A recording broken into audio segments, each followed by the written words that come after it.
Alright, magandang umaga. Yan, narito tayo sa Canlubang guys, sa Del Monte Canlubang. For update lang po, no, may bagong palabasin tayong 10K. So Greyhound Express ito guys, ayan, no. Biyahing Diet ito, biyahing Diet. Ayan, welcome sa mga taga-Diet. Shout out sa mga taga mga pasayro ng Diet na yan. May bagong unit po tayo, yung 10K Greyhound Express. Tara, ikutan natin yung ating Greyhound Express. Yan yung ating 10K, yung ating yan yung ating aso. Ayan, oh, mahal lang yan, talagang bangis na bangis, oh. Yan yung ating 10K na Greyhound Express. Ayan yung kanyang tagiliran. Ayan, napakakisig po guys. Ayan, oh, DLTV ko. Ayan, sabi nga nila, wherever you are, we are there. Ayan yung ating 10K na biyahing Diet. Ayan, so yan, ito yung tagiliran ng ating 10K. So tara, samahan nyo naman ako. Pasukin natin yung ating 10K sa loob. Ayaw, wow naman, napakalinis naman, napakalinis. Parang nakakayang apaka naman yung ating 10K. So yan ang hagdan. Ayan yung ating 10K. Ayan yung ating Greyhound Experience na 10K. Napakaswabe naman po guys. Ayan, oh. So hindi mo natin apakan kasi kalilinis lang. Ayan, so pinandar natin yung ating 10K. Ayan, so pinipix lang, baka lalabas ito ngayon. Dadalhin natin ito sa turbina. Ayan, napakagwapo naman po naman ng ating 10K Smart TV. Ayan, oh. Ayan, kaway-kaway. Ayan, si Sir Paul Ria. Ayan, napakagwapo, no. Ito yung sinasabi natin, back to zero guys, no. Talagang babalik siya sa original. Talagang gwapong-gwapo naman yung ating 10K. Labas at loob, napakaswabe. Ayan po. So itong conductor seat. Ayan.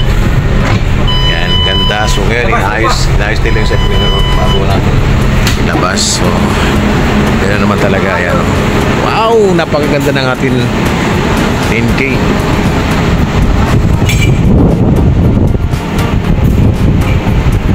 Okay. So ngayon, update tayo sa ibang unit natin guys na nandito ngayon sa Canlubang. Since nandito na tayo, update ko na lang kayo yung mga unit natin iba rito. Ito yung ating 1279.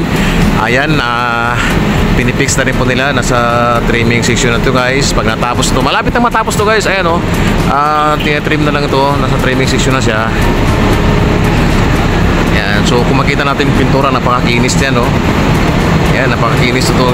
Ang biyahe naman po na to ay biyaheng San Pablo, Pasay, Lucena. Yan, ito ng biyahe ng 1279. Napakagwapo. Ayan, oh.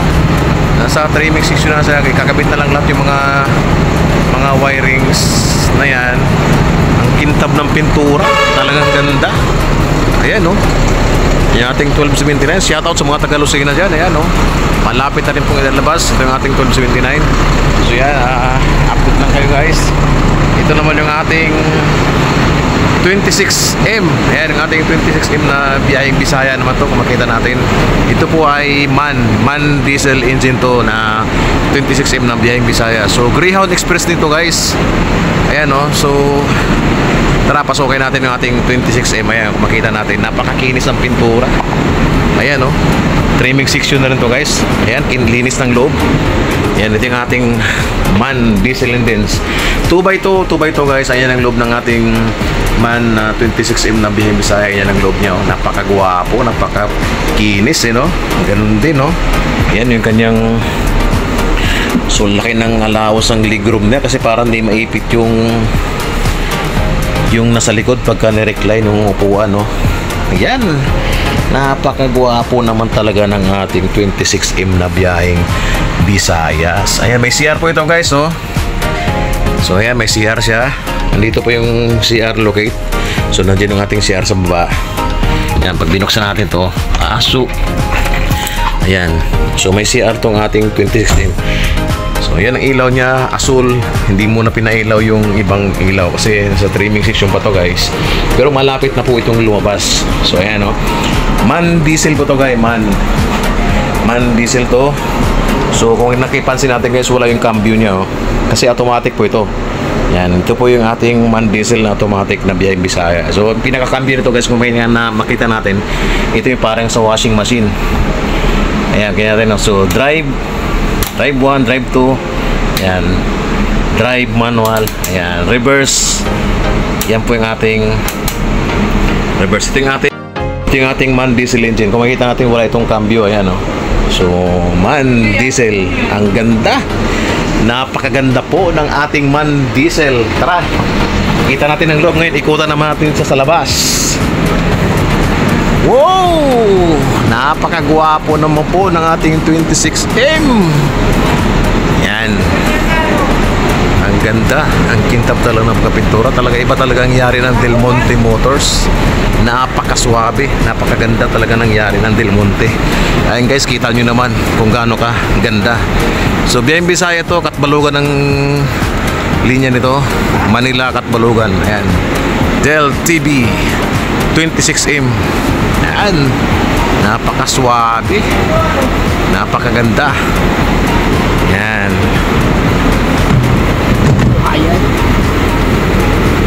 Buksan natin yung makina. Yan, so yan. Lilinisan lang din to guys, kasi ito yung mga puti-puti kung makita natin sa makina. Ito yung mga pinagmasilya sa labas. Pag nagmasilya, siyempre tutulo dito yung masilya, pinaglihan. Pag nagliliha, tutulo talaga dito yan guys. So ngayon lilinisan lang yan. Tapos pag na-okay na yan, pwede na itong ilabas natin. So yan, ang ganda naman ng ating 26M na biyaheng Bisaya po naman. Yan ang ating biyaheng Bisaya na 26M. Ayan, pabalik-balik natin sinasabi 26M. Yan, mayroong cargo naman tayo ditong ginagawa. Yung ating 553. Yan ang ating cargo bus na bus number 553 yan. Cargo express yan. Cargo padala. DLTBO. Padalay alagaan, serbisyong maasahan. Yan ang ating cargo express DLTB. Okay, tara, ikot naman tayo sa ibang units natin dito, since andito na tayo sa Canlubang. Yan, for update lang tayo guys. Yan, yung mga marami tayong units pa na ginagawa rito. Yan. Yan, nakita natin ito, nandito tayo sa yan, dito tayo sa yan. So itong itsura guys, kung mapapansin natin, ito yung itsura ng bus natin pagka pumasok tayo dito sa ating motor, Del Monte Motor. So ito yan, ito na yan, no? Lahat ng pwedeng palitan ay papalitan na po natin. So back to zero talaga, ibabalik natin sa original, balik natin sa brand new ulit ng ating unit. Ayan, so yan, nangyari. Tapos dito, ayan, dito babaklasin naman yung mga wirings, lahat ng kisame. Yan, yan, kung makita natin nakalawit yung mga wire guys. Yun ang pag ano nito, yun ang pag process. Ayan, ito 789 naman. Ayan, marami pa tayong mga units ito guys. Yung 1518, ayan, 1518 biyaheng Bisaya rito, 1518.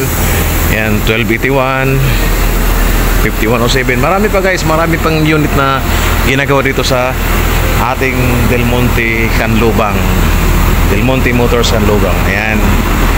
So ayan, yan mga unit natin, for update lang tayo. Yung ating 5115 na biyaheng Nasugbo, ayun, nandito rin. Ating 721. Ayan, marami pa tayong ginagawa rito guys ng mga unit para dagdag sa biyahe natin, para sa biyahe natin wala tayong mabibiting pasayro na hindi makauwi kasi kulang ng unit. Lahat po may unit po tayo. Ito 6M naman, biyahe Bicol naman to. So nandito ngayon, ito ay Creon Express din, yung ating 6M. Ayan. So basta yan, dito lahat yung mga local route nandito, mga 537, 567. Okay, so punta naman tayo sa mga operational unit natin na for release. Puntahan natin sa labas. Nandito yung mga unit natin na for release ngayon dito sa Canlubang Del Monte. Kung makita natin guys, so yung mga nakaparada rito, yan, ibig sabihin yan yung for release ngayon. So ngayon, hindi lang muna natin may labas to, no? Ang ilabas muna natin ngayon, priority natin yung ating 10K na nandun sa labas. Yun ang ating lalabas, yung ating 10K. Ayan, nandito ha. Ayan. Kaya balikan natin yung ating 10K. Natutuwa lang ako kasi ang ganda ng pagkagawa. Napakalinis na lang ating 10K. Ayan. So yan ang ating ilalabas ngayong hapon, yung ating bus na yan na biyaheng Dine. Ayan, mapansin natin. Wow! Gwapo naman. Gwapo ng ating 10K. Yan.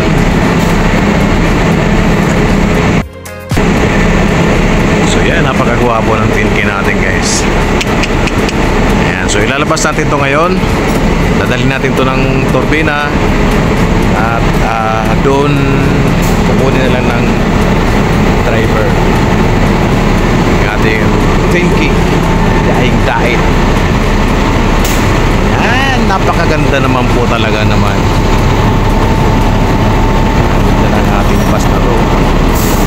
Okay, yan, sunod natin yung mga yan. Tapos ito, may nakahagir nitong 804 naman. Yan, so may nakahang dito na 804. Alam ko, Biag Bisaya rin to eh. So, nandito rin. Yung ating 1223 yan, brand new naman po.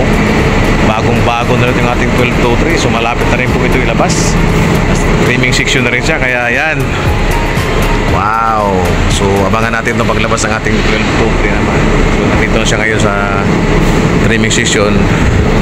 Pag nangyari ito, ay atin ang itong ilabas. So ngayon, ito lang muna ating ilabas ngayon ating bus na to. Ating Crayon Express na 10K na biyaheng daet. Okay? So, alright guys, yun lang.